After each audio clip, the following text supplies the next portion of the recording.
اعوذ باللہ من الشیطان الرجیم بسم اللہ الرحمن الرحیم الحمد للہ رب العالمین الصلاة والسلام علی اشرف الخلق محمد وآلہ الطیبین الطاہرین صل علی محمد وآل محمد وعجل فرجہم۔ آج ہم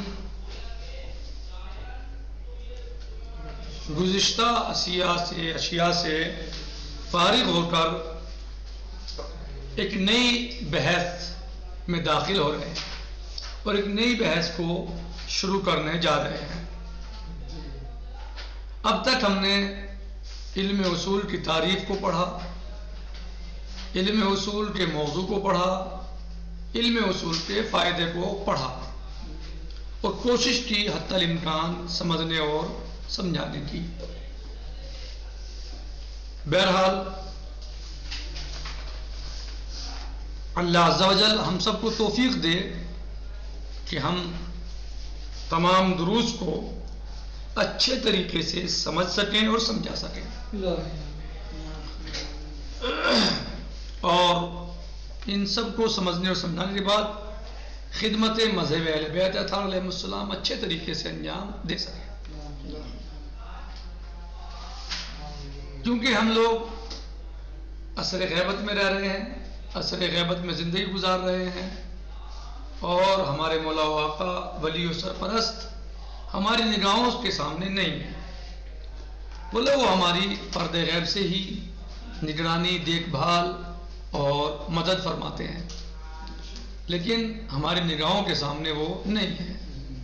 بہرحال اور احکام اور مسائل کو ہمیں سمجھنے کے لیے، دریافت اور معلوم کرنے کے لیے ہمارے پاس اس وقت ایسا راستہ نہیں ہے ظاہراً کہ جو ہم امام علیہ الصلوۃ والسلام سے کسی بات کو ڈائریکٹ مباشرتاً صحیح براہ راست یعنی امام علیہ الصلوۃ والسلام سے معلوم کر لیں۔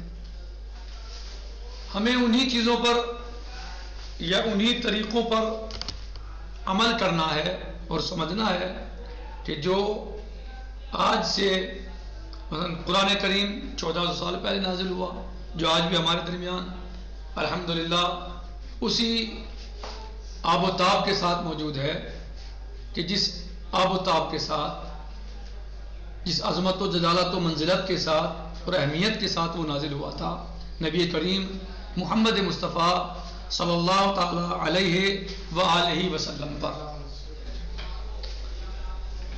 اور قرآن کریم میں یقیناً کوئی تبدیلی، کوئی تحریف اصلاً نہیں ہے، یعنی جتنی آیتیں نبی اعظم محمد مصطفیٰ صلی اللہ تعالی علیہ وآلہ وسلم پر نازل ہوئی تھیں، وہ سب کی سب آیتیں آج ہمارے درمیان جو قرآن کریم موجود ہے وہ اس میں موجود ہیں۔ اور اگر کوئی شخص ایسا اعتقاد یا عقیدہ رکھتا ہے کہ قرآن کریم میں تحریف ہے، یعنی یہ قرآن وہ قرآن نہیں ہے، اس میں کمی یا زیادتی ہے، اس میں کچھ بڑھایا گیا ہے یا اس میں کچھ کم کیا گیا ہے یا کم ہو گیا ہے، تو وہ شخص اسلام سے خارج ہے۔ اگر کوئی ایسا عقیدہ یا ایسا نظریہ یا ایسی فکر رکھتا ہے کہ قرآن کریم میں کسی بھی قسم اس طرح کی یعنی کمی و زیادتی ہوئی ہے جی، تو وہ شخص اسلام سے خارج ہے۔ قرآن کریم میں کسی طرح کی تحریف اس معنی میں نہیں ہے کہ اس میں کوئی کمی ہوئی ہو یا زیادتی ہوئی ہو، زیادہ ہو، اسے کم کر دیا گیا ہو جو نازل ہوا تھا نبی اعظم محمد مصطفیٰ صلی اللہ علیہ وآلہ وسلم پر۔ مولا عز و جل ہم سب کا حشر و نشر حضرت محمد مصطفیٰ صلی اللہ علیہ وآلہ وسلم اور آپ کی آل پاک اور اہل بیت اطہار علیہ السلام کے ساتھ فرمائے۔ تو اگر کوئی شخص ایسا عقیدہ یا نظریہ رکھتا ہے کہ قرآن کریم میں کمی زیادتی ہوئی ہے، کچھ بڑھا دیا گیا ہے، کچھ گھٹا دیا گیا، تو وہ شخص یعنی اسلام کے اور اسلامی عقیدے پر نہیں ہے۔ تو قرآن کریم جو ہمارے درمیان موجود ہے وہ وہی ہے جو نازل ہوا تھا، پوری آیتیں اس کی، ایک کلمہ جملہ اس میں کوئی فرق نہیں ہے، کوئی اس میں کمی زیادتی نہیں ہوئی۔ اور یہ بات ہمارا عقیدہ بھی ہے، ایمان بھی ہے اور ثابت ہے۔ مولا عز و جل خود ارشاد فرماتا ہے اسی قرآن مجید میں، بسم اللہ الرحمن الرحیم، انا نحن نزلنا الذکر وانا له لحافظون، ہم نے اس قرآن کو نازل کیا اور ہم ہی اس کی حفاظت کرنے والے ہیں۔ تو لا شک ولا خلاف قرآن کریم وہی ہے جو نبی کریم صلی اللہ علیہ وآلہ وسلم پر نازل ہوا تھا۔ لیکن چونکہ قرآن کریم کی کچھ آیات محکم ہیں، کچھ متشابہ ہیں، قرآن کریم یقیناً لوگوں کی ہدایت کے لیے آیا، اس میں کوئی شک نہیں۔ ذالک الکتاب لا ریب فیہ ھدی للمتقین، یہ ہدایت ہے متقین کے لیے۔ لیکن کیا ہر بات اور ہر شے قرآن کریم کی ایک عام انسان سمجھ سکتا ہے؟ نہیں، بلکہ اسے معلم کی ضرورت ہے، اسے استاد کی ضرورت ہے، سمجھانے والے کی ضرورت ہے، بتانے والے کی ضرورت ہے۔ جیسے کہ خود یعنی قرآن مجید عربی زبان میں نازل ہوا، خود قرآن کریم بھی اس بات کو کہتا ہے، اور سب کو پتہ اور واضح ہے کہ قرآن کریم عربی زبان میں نازل ہوا۔ لیکن عربی زبان میں نازل ہونے کے باوجود بھی مولا عز و جل نے جس ذات اور شخصیت پر اس کتاب عظیم کو نازل فرمائی، اسی ذات اور شخصیت کو معلم کتاب بھی بنایا اور کہا بسم اللہ الرحمن الرحیم، هو الذی بعث فی الامیین رسولا منہم یتلو علیہم آیاتہ ویزکیہم ویعلمہم الکتاب والحکمہ۔ هو الذی بعث فی الامیین رسولا منہم یتلو علیہم آیاتہ ویزکیہم ویعلمہم الکتاب والحکمہ۔ یہ نبی کون ہے؟ ہمارے پیغمبر صلی اللہ علیہ وسلم، یہ معلم کتاب ہے، آپ کو معلم کتاب بنا کے بھیجا گیا، آپ معلم کتاب ہیں۔ یعنی اس کا مطلب یہ ہے کہ کتاب کافی نہیں ہے، یعنی وہ لوگ عرب ہوں، وہ لوگ یعنی وہ عربی زبان والے لوگ ہوں، لیکن ان کو بھی معلم کتاب کی ضرورت ہے۔ تو جو مثلا یعنی آج اس دور میں ہم 1400 سال کے بعد زندگی گزار رہے ہیں، تو اس وقت معلم کی ضرورت تھی، تو ظاہر ہے کہ نبی کریم صلی اللہ علیہ وآلہ وسلم اس وقت موجود تھے، تو لوگوں کو کتاب اور حکمت کی تعلیم دیتے تھے، فرماتے تھے۔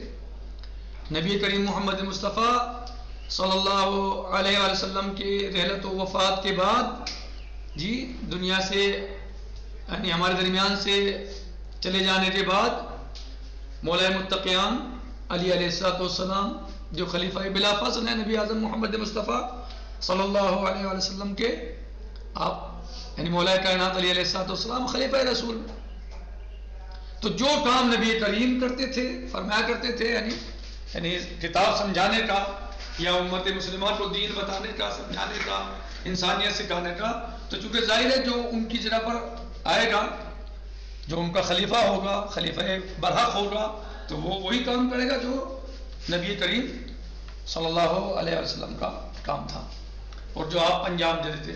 آپ کے بہت سارے کام تھے، بہت ساری خدمات آپ انجام دیتے تھے، بہت ساری آپ ذمہ داریاں نبھاتے تھے نبی کریم۔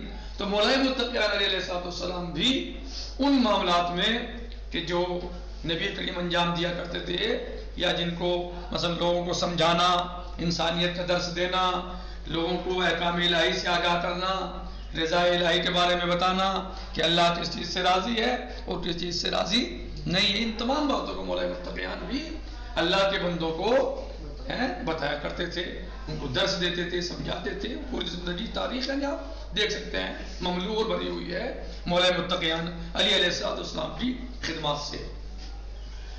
مولا متقیان علیہ السلام جب منزل شہادت کو فائز ہو گئے تو امام حسن مجتبیٰ علیہ السلام، امام ظاہری طور پر یعنی امام علیہ السلام یعنی عہدہ امامت، منصب امامت پر فائز ہوئے ظاہری اعتبار سے۔ پھر امام حسین علیہ السلام، اسی طرح ہمارے 12 اماموں تک یہ سلسلہ پہنچا۔ سلام اللہ علیہم اجمعین واللہ یحشرنا معہم انشاءاللہ. مولا عز و جل ہم سب کا حشر و نشر ائمہ اہل بیت علیہ السلام اور 14 معصومین علیہ السلام کے ساتھ فرمائے. تو بہرحال اس زمانے میں جب کوئی مشکل یا پریشانی ہوتی تھی تو ظاہر ہے یعنی کوئی حاجت محسوس ہوتی تھی اللہ کے بندوں کو مومنین کو تو یہ شخصیات ذوات مقدسہ علیہ السلام حل فرمایا کرتی تھی. لیکن چونکہ آج ہمارے درمیان ظاہری طور پر ائمہ اہل بیت علیہ السلام میں سے ظاہری طور پر کوئی شخصیت نہیں ہے. یہ تو ہمارا خیال ہر اعتبار سے رکھتے ہیں، ہر موقع پہ رکھتے ہیں اور انہی کے ہم زیر سایہ یا انہی کے سبب یا انہی کی نظر عنایت کی وجہ سے ہم لوگ دنیا میں باقی اور زندہ ہیں. لیکن اگر ہم کوئی مسئلہ شریعہ آپ علیہ السلام سے معلوم کرنا چاہیں ظاہراً تو ایسا کوئی معنی نہیں ہے. تو اس کے لیے پھر ہمیں اس چیز کی یعنی جو اس کے بارے میں ہم نے پہلے بھی بیان کیا شروع میں بھی اور ابھی یعنی ان ہمیں معاملات کی ضرورت پڑی. صحیح ہے کہ کچھ قواعد ہوں کچھ قوانین ہوں تو اسی لیے مثلا علم اصول ایجاد ہوا اور جوں فقہ کی ضرورت پڑتی گئی علم اصول کی بھی حاجت بڑھتی گئی اور جو فقہ میں ترقی ہوتی گئی ایسے ایسے ہی علم اصول میں بھی ترقی ہوتی گئی کیونکہ فقہ نتیجہ ہے اور اصول جو ہے یعنی قواعد ہیں ضوابط ہیں عناصر مشترکہ ہیں جن کی وجہ سے استنباط حکم شرعی ہوتا ہے. تو جو حاصل ہوتا ہے وہ فقہ ہوتی ہے اور جس کے ذریعے حاصل کیا جاتا ہے وہ اصول ہے. تو اصول کوئی ایسی کوئی چیز نہیں ہے کہ مثلا جو سمجھ میں نہ آنے والی ہو یا مثلا انسان یا مومنین اس کو نہ سمجھ سکتے ہوں یا کوئی ایسی چیز ہو کہ جو خلاف قرآن خلاف سنت یا خلاف کتاب خدا خلاف سنت ایسا کچھ نہیں ہے بلکہ اسی کو سمجھنے کے جیسے میں نے آپ کو بتایا کہ امام علیہ السلام ہمارے سامنے موجود نہیں ہے ائمہ علیہ السلام ہمارے سامنے موجود نہیں ہے. تو اب ہمیں ضرورت ہے اس چیز کی کہ ہم قرآن کریم کو سمجھیں صحیح اس سے احکام کو حاصل کریں اور ائمہ علیہ السلام کی روایات اور حدیث کو سمجھیں اور ان سے احکام کو حاصل کریں. تو اصول بھی ہمیں یہی بتاتا ہے کہ کس طریقے سے استدلال کیا جاتا ہے استنباط حکم شرعی کی جاتی ہے. جیسا کہ آپ اس کو حلقہ اولیٰ میں پڑھ چکے استنباط کے طریقے کہ استنباط کا طریقہ کیا ہے روایت سے استنباط کیسے ہوتا ہے آیت سے استنباط کیسے ہوتا ہے اور اس میں بھی بتایا جائے گا انشاءاللہ. تو سب سے پہلے ہم نے اصول میں جسے علم اصول کہا جاتا ہے تو ہم نے اصول کی تعریف کو پڑھا جی سب سے پہلے اصول کی تعریف کو پڑھا کہ اصول کیا ہے. تو اس میں بہت ساری تعریفیں آپ کے سامنے ہیں کہ اصول کیا ہے مگر اس میں ایک دوسرے پر اشکال یا رد وغیرہ یا ملاحظہ وغیرہ ہوتے رہے جو علمی طریقہ ہے صحیح ہے. لیکن آخر میں شہید صدر رضوان اللہ تعالیٰ علیہ نے آخر میں یہی بتایا کہ وہ علم ہے عناصر مشترکہ کا کس چیز کے لیے استنباط حکم شرعی کے لیے. بہرحال پھر اس کے بعد ہماری بات آئی موضوع علم اصول کی. ظاہر سی بات ہے کسی بھی علم کا سب سے پہلے اس کی تعریف اس کے بعد اس کے موضوع پر گفتگو ہوتی ہے اس کا موضوع کیا ہے صحیح. تو اس کو بھی بتایا گیا کہ مثلا بعض علماء نے جو خدمات تھے انہوں نے کیا کہا کہ ادلہ اربع ہیں تو اس پر بھی ملاحظات اور اشکالات وغیرہ لائے گئے اور بیان ہوئے. نتیجے میں اس میں بھی پھر جو ہے وہ جی یعنی دلیل کا اگر ادلہ بھی کہنا ہے تو دلیل کہہ لیجئے کیونکہ ہر چیز جو ہے جو علم اصول میں پائی جاتی ہے وہ دلیلیت ہے. دلیل سے بحث ہوتی ہے دلیل ہوتی ہے وہ چاہے وہ جو آپ نے جن باتوں کو لا کر جن کی وجہ سے اس موضوع کو یا غیر جامع بتایا ہے غیر جامع بتایا موضوع کو تو یعنی ادلہ اربع.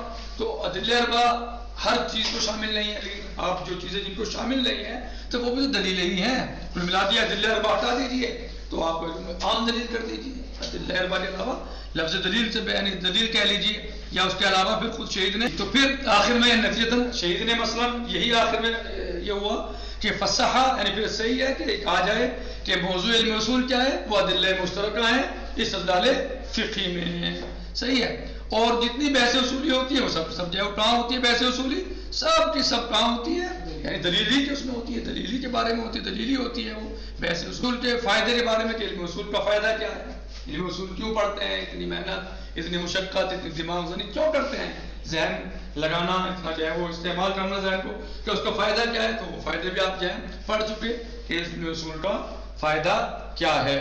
تو یعنی ایک طویل مان لیں بحث کے بعد جو ہے یا نتیجہ یہی نکلتا ہے فائدے میں بھی کہ اس سے ایک فقیہ استدلال حکم شرعی کرتا ہے، استنباط احکام شرعی کرتا ہے، یعنی اس کا فائدہ یہ ہے تاکہ فقیہ استنباط حکم شرعی کر سکے، قرآن سے، روایات سے، احادیث سے احکام کو لے سکے، استنباط کر سکے۔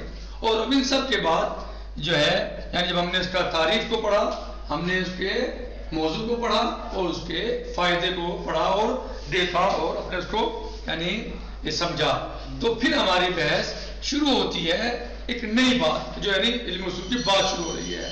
وہ کیا کے بارے میں؟ الحکم الشرعی و تقسیم، حکم شرعی اور اس کی تقسیم کے بارے میں، یعنی حکم شرعی کیا ہے اور اس کی کتنی قسمیں ہو سکتی ہیں، حکم شرعی کیا ہے اور اس کی کتنی قسمیں ہو سکتی ہیں، حکم شرعی کیا ہے اور اس کی کتنی قسمیں ہو سکتی ہیں۔ جی تو حکم شرعی اور اس کی تقسیم، یعنی حکم شرعی کیا ہے اور اس کی تقسیم، کتنی قسموں پر حکم شرعی تقسیم ہو سکتا ہے، اس کی کتنی قسمیں ہو سکتی ہیں۔ الحکم الشرعی، حکم شرعی، جی اب حکم شرعی کی تعریف کر رہے ہیں۔ الحکم الشرعی، الحکم الشرعی ہوا تشریع الصادر من اللہ تعالی لتنظیم حیات الانسان وتوجیہہ وہو علی قسمین۔ کہہ رہے ہیں کہ حکم شرعی کیا ہے؟ وہ تشریع صادر ہے، یعنی اللہ عز و جل کی طرف سے کیا ہے؟ قانون سازی ہے، قانون کا آنا ہے۔ جی کس لیے آنا ہے؟ قانون کا آنا، قانون کا بننا، قانون کا وہ کیا ہے؟ لتنظیم حیات الانسان، تاکہ وہ حیات انسانی کو منظم کر سکے۔ وَهُوَ عَلَىٰ قِسْمَيْنِ۔ اب سوال تھا کہ کیا ہے، تو تعریف تو یہ ہو گئی۔ حکم شرعی کی تعریف کیا ہے؟ وَهُوَ التَّشْرِيعُ الصَّادِرُ مِنَ اللَّهِ تَعَالَىٰ لِتَنظِيمِ حَيَاةِ الْإِنسَانِ وَتَوْجِيهِهِ، حیات انسان کو منظم کرنا، اس کو متوجہ کرنے کے لیے، صحیح ہے، اور اس کی وجوہات بیان کرنا، صحیح ہے، یعنی انسان کی حیات کو منظم کرنا، مرتب کرنا۔ اور اس کی دو قسمیں ہیں، ایک قسم احکام تکلیفیہ اور دوسری قسم احکام وضعیہ۔ احدہما وہو علی قسمین، احدہما احکام التکلیفیہ والآخر الاحکام الوضعیہ۔ یہاں تک جو ہے وہ امید کرتا ہوں کہ آپ انشاءاللہ سمجھے ہوں گے۔ خلاصہ یہی ہے کہ حکم شرعی ایک ایسے حکم کو کہتے ہیں، حکم شرعی کیا ہے؟ وہ تشریع صادر ہے، یعنی اللہ تعالیٰ کی طرف سے حکم کا آنا یا قانون بننا، صحیح، اللہ تعالیٰ کی طرف سے قانون بننا یا قانون کا آنا کا کس لیے؟ تنظیم حیات انسان کے لیے۔ اور اس کے دو قسمیں ہیں، ایک قسم احکام تکلیفیہ اور دوسری احکام وضعیہ۔ شرح انشاءاللہ اس کی کل آئے گی، اس لیے کہ وقت تمام ہو گیا، اس پر ہم اس وقت اکتفا کرتے ہیں۔